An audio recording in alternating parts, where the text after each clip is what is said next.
Well, Mike, nice seeing you in person. It's amazing to see you in person, and welcome to Paris. Oh, thank you. You know, we just hang out online and then just hang out in Paris. I I mean, guess that's the best part, right? this is just how you roll. I know. Well, honestly, it's been a long 3 weeks, I will say. Maybe from MSI to here, and now, you know, Yeah. and I got to go to San Diego right after. But anyway, Mike, one of the reasons why I came out specifically this week wasn't just League of Legends. I think that was kind of like everyone's assumption, but actually that was not the case. Yep. I'm actually here for Mobile Legends Bang Bang, particularly the women's tournament. So Yep. for when you were like looking at games, when you and the foundation were looking at games to include, it seemed like you decided to split Mobile Legends into two, a men's and women's bracket. Now, why was that the case? Primarily because the women's ecosystem is so strong for MLBB, and we wanted to create tournaments for women as well. Our hope is that there will be more tournaments in the future when the esports ecosystem for those other IPs is able to increase and build scale. But we love this MLBB event. It created such amazing storylines the last 2 years, and we hope this year is no different as well. So I'm really excited to see how this one plays out. I think that stood out to me was like how much passion, the Southeast Asian market, particularly that C region, especially, but now it's growing into like even Mongolia, China. What does that say about that women's ecosystem, and even that part of the world where women don't typically get to play. They're not really associated with playing games, particularly my country, which my family's country is from the Philippines. Gaming is more like a hobby, but for them to kind of see now the pathway to becoming a pro player, how important was that in kind of like showcasing the women's side of the tournament? It was really important, and I think what the other area that we used to showcase, and you would have seen this in the docuseries, Level Up on Prime as well, we told those storylines, and we told how, and we really wanted to go deep on those pathways to show people that this is a career, and this is a legitimate career where you can have life-changing opportunities. And we see that a lot in Southeast Asia from the mobile titles, whether it be from Free Fire or from MLBB or HOK as well. And that's what, when we were choosing all of the titles that we include across the tournaments, we wanted to make sure that there was mobile representation, because a lot of markets, like you're saying, in the Philippines or Indonesia, where they're mobile first markets, and it wouldn't be fair for us to just focus on HD games and just focus on console and PC. Yeah, and I think the biggest thing is that I think what Vivian told me was that, mobile games are significantly more accessible. I think PCs are, increasing in price. I think the one thing I think we all saw the RAM price going massively. So, a lot of times gaming and kind of like and esports are kind of combined the two. Now, in that case, like how important is it to kind of address that mobile gaming, particularly with the women, because they are a growing number of them playing games and on the phone particularly? Look, it's not just playing, it's spectating as well. Like each major I go to, increasingly the gender split is becoming less and less visible. Like we're seeing more and more women supporting. I mean, if you sit in League of Legends today, like the first 3 rows are all women that are watching, and we know playing as well. And so for us, look, it's important to have mobile platforms there because it is accessible.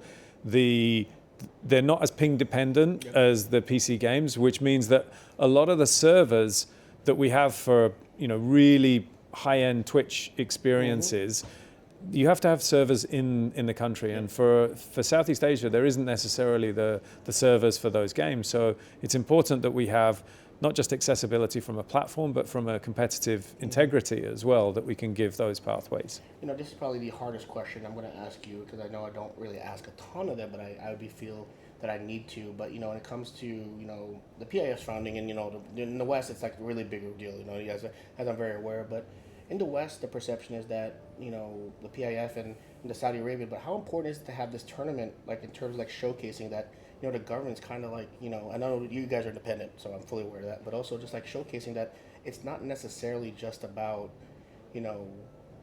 like whatever people's perception is, but to have that inclusivity and kind of reassuring fans to a degree that you are being inclusive to multiple genders and everything else. So how do you feel that, do you feel that's fair sometimes that you guys get lumped into, almost unfairly? Look, people make their own minds up, and our request is, or our hope is, that people come and make their own mind up. I think what people sometimes aren't aware of is the structure of gaming in a market like Saudi Arabia. It's a young population. Yes, There's 70% of the population's under 35, and so therefore, when you have a young population, naturally there's a high propensity to play games, which is very true of Saudi. What's a little different, though, is the gender split when it comes to competitive gaming in Saudi Arabia versus the rest of the world. The inclusivity there is normally about 5% of women playing at a competitive level in most markets in the world. In Saudi, it's 20%. And so it over-indexes, if anything, when it comes to inclusivity for gaming in Saudi. And I think that's just going to continue. With ENC, I think we're going to start to see some really fun stuff happening there, where we've actually got mixed rosters, which I'm really, really excited about. And that, honestly, yes, we could have more women's tournaments, but I would love to see a place where we actually just have mixed rosters and playing at the top tier. And that is, esports is one of the few sports that's a practical possibility, and it's something that we're really excited about. You know, going back to the idea, you mentioned that you're kind of looking to increase the number of women's tournaments. I mean, I know in the United States we're trying to launch like game changers, whether it's League, Valor. You know, how important is it for you as the foundation to reach out to, like, not even like particularly like those types of events, but also more like probably through Jesse and the USA Esports to kind of build the ecosystem for more opportunities like that? Well, it's partly the organizations, but it's also the publishers have a big part to play in this as well, because no one part can do this on their own. We can't do it on our own. We need the publishers, we need the communities, we need the clubs to be able to build those pathways and build those opportunities. And so there's consistent tournaments for those players to compete in. If it's a one and done, it's never going to grow the ecosystem. It has to be a consistent investment. There has to be ritual and routine to this that means that people come back year in, year out. Yeah, and you know, here when you moved to Paris, like the Swiss Champions here, moving to Paris. I mean, 4 weeks, not a ton of time, but you know, you guys did probably the best you could, and it's been so far a really good layout. And I think fans when they come here have had a good experience when watching the event. Like, how hard was it to make the decision to move, you know, make the call, and then have to plan the entire event with, like, you know, everything ranging from the architecture of how things are going to look, and even a minor detail as having this meeting room on the bottom floor versus the top. Like, how much went into the whole planning phase of that? It was huge, and look, it was happening. As with any global sporting event, we had contingency plans. So we had a plan in place that if there was significant travel disruption like we were facing, then we had a plan to pivot. We didn't know it would be here, and we definitely didn't know it would be this building, so we had to do a lot of that design work from scratch. But we knew that we could do it because we've got incredible partners. What we wanted to do was to make the decision as late but as early as possible, because then we could maximize the quality of the event that we would put on. If we'd left it even 2 more weeks, we would have had no audience. It would have been a broadcast-only event. And so when we talked about it, that was okay from a club continuity and from a sponsor visibility standpoint. All of those things would have still been okay, but the problem that we would have had is the fans wouldn't have had their event. And for us, we wanted to make that decision early so we could still create this incredible celebration, and it wasn't just something that people were watching online.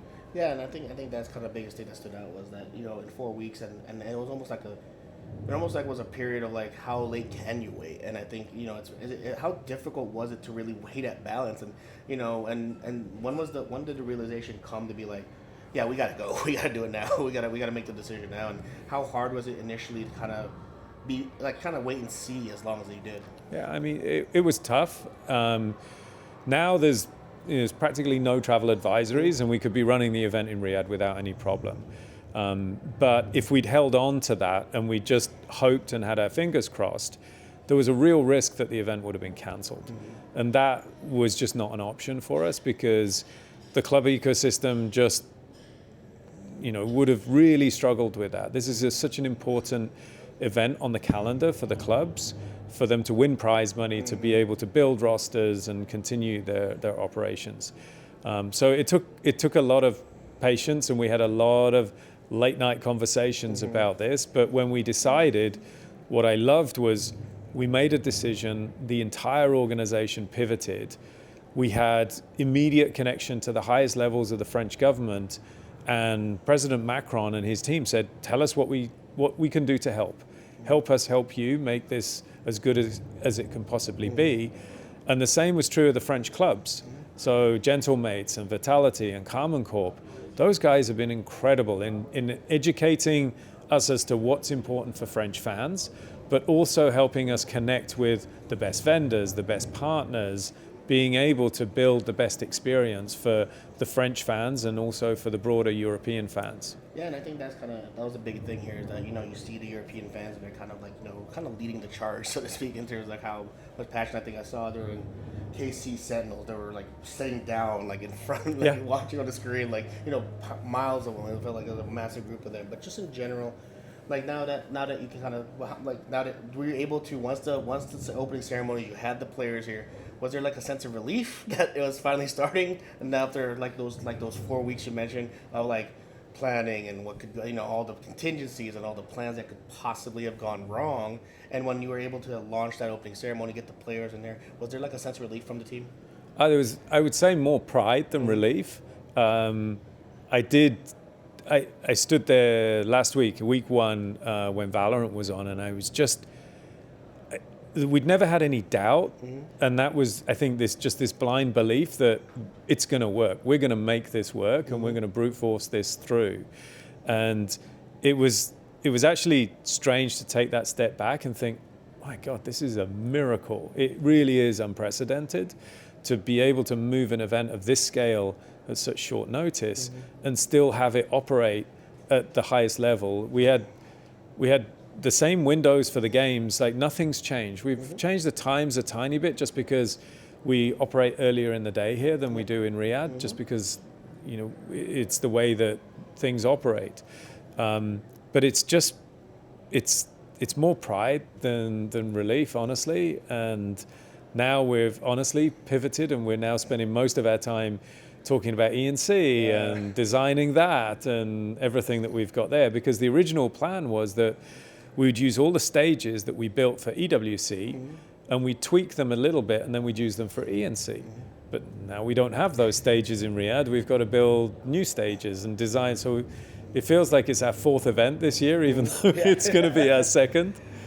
Well, I mean, that's the cool thing here, is that, you now can get some rest before you gotta worry about that next brawler, right? Get to watch and enjoy a little bit of time enjoying some of these games. Well, thank you, Mike. I really appreciate our chance. I really do love it. And also, any word on how cool those ENC jerseys are? Oh, they are really good. I've seen them in the flesh now. Oh, there's actually live prototypes. Oh no, absolutely. We've actually been checking them out this week, and so there's news to come on those. And there's some really good ones. You're gonna be excited to see these. How many of these do I want? Be honest. How many of these do I want? You think I'm gonna want to collect outside of like my country being USA, Korea, and Philippines? I think you're definitely going to have all three of those. Okay. And two of them are absolute bangers. Okay. You're going to love all of those, but there's going to be a few others that you're just going to want to have as well. I don't know if you remember, there was that FIFA World Cup where Nigeria had the best jersey, and I was working at Nike at the time, and I remember that one, that everybody wanted that Nigeria jersey. There's going to be a couple of those in there as well, so you're going to have a lot of additions to your collection. I think I'm going to have to make a tier list as soon as you start releasing those. I mean, it's going to be crazy. Well, thank you, Mike, again. I really appreciate it. My pleasure. So, we'll talk soon. Fantastic. Awesome. Cheers.